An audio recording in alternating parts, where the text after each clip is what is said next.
why you think, from all the exposure you've had through the amazing work with Movember, why do you think we struggle so much with mental health in New Zealand? Is it something specifically about us? Like, what is it that's causing this, do you think?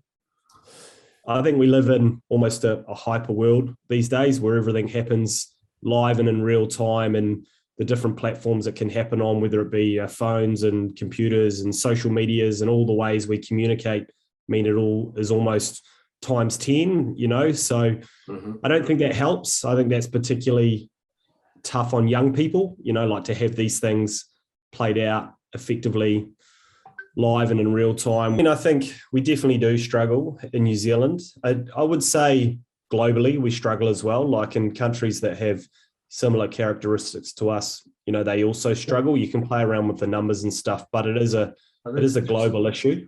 Yep. Yeah, it's absolutely a global issue. It's an issue in Australia, it's an issue in the States, it's an issue in the UK, and it's an issue here in New Zealand.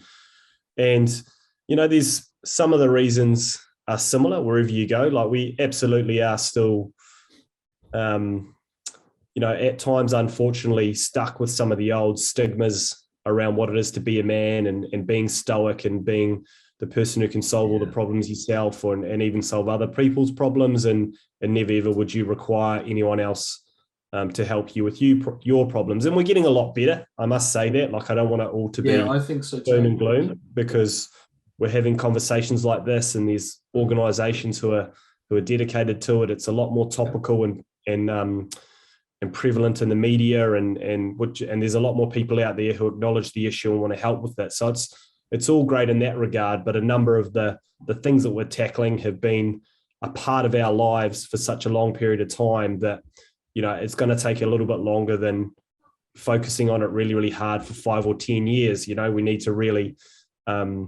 continue to work really, really hard. I think one of the things I wanted to ask you your opinion on is how do you know, or how does one know if you need to ask for help yourself? Like, what are the things that you kind of need to look out for and be aware? And I always think of it as the analogy around put your mask on first on the aeroplane.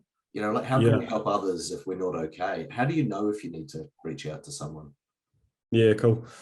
I think, we all struggle. Like that's probably sometimes what the tough thing is. We all have periods in our life where we're a bit low for a number of different reasons, whether it be environmental factors like relationship or finances or job or children. Like that's absolutely normal, and everyone needs to realize that it is normal to have some tough days or even a tough week. I think when you're low for a really long period of time is certainly one sign. And I would say a couple of weeks I would consider a really long period of time. If you are really struggling to get out of bed for motivation for a period of 2 weeks or longer, that's not a great sign. And even more so if you've maybe tried to do a couple of things, if you're aware that you're low and you've tried to do a couple of things that have maybe worked in the past that you think are going to make things better, and you are still low, then I think that's a great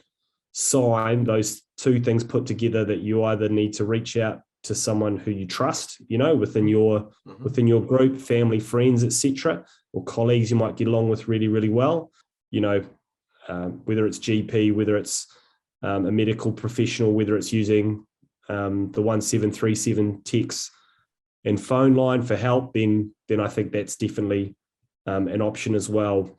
The danger is when we don't know it, or we don't see it, we can't acknowledge it. And that's a big part of our job at Movember, is trying to help people identify, firstly, when they are struggling a little bit. Secondly, what are those self-care tools? Like what does Foresight do when he's struggling? Does he need to go for a run? Does he need to turn off the computer? Does he need to spend some time with family? Like what are those triggers that make you low, and what are those things that bring you out of it? And that sort of self-care stuff for us and our friends and family, I think that's probably the most significant thing that we can help the wider population with, that community self-care.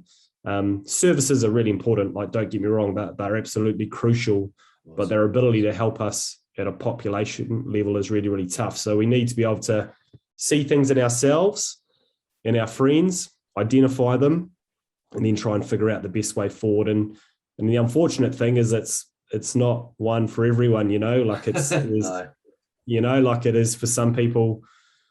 They say we talk a lot about needing to talk and connect and share problems so you can problem solve.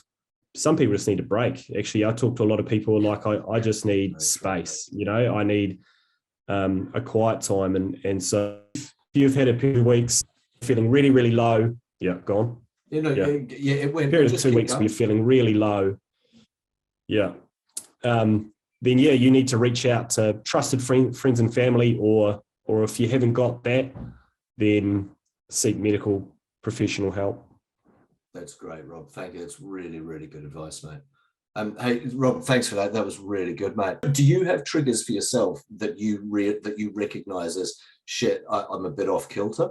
Like for me, as soon as my sleep gets messed up and I start waking up in the night with my head real busy, thinking about thinking about problems, as soon as my sleep goes, I'm like, massive red flag. You need to do something. Like everyone, I haven't nailed it. But I need to exercise like every other day, probably. I'd love to do it every day if I could, but you and I have talked about this previously. I remember actually. It's something that I can feel myself getting a little bit pent up and a bit frustrated and a bit short and a bit anxious, and I know that if I exercise a little bit, that'll really help. And I also realized probably more in the last 2 or 3 years just how much I really like community stuff, whether it's taking my kids' footy team, whether it's going down to the local rugby club and watching a game in the afternoon. I find I always try and involve myself in one thing every year, whether it's helping coach a sports team, or whether it's helping organise a fundraiser separate of Movember. I always try and be involved in sort of 1 or 2 things a year. And I just find, even though, it's that double-edged sword, mate, where you're like, have I got time to do this? But you just prioritize it. You actually, because I know it makes me feel good. That's really good. Bloody good on you. I think, and I love it. Kind of dovetails with some of the stuff you've talked about before about making connections, because it's about you connecting with your community and other people, and I think knowing the things that make you feel good and doing something about them. Like, I think that's a wonderful piece of advice for all of us, and not to feel guilty about it. No, not at all. And there's heaps and heaps of research around. We're working as much as we ever have, as fathers anyway, and as dads, we're actually spending as much or more time with our children than we ever have. So, like, if you put those two things together, the things that are actually missing out because of that is volunteering at different things. Like, something's got to give when you're working more than ever, spending more time with your family than ever, which a lot of people don't think is happening, but it is. So something's got to give, and that's the kind of community volunteering side of things is perhaps one of the parts of that is that's dropping off. So it's if you can, to the point we made earlier, got to make sure your house is in order. Hey, so Rob, thanks for that. That's really, really useful advice, mate. Really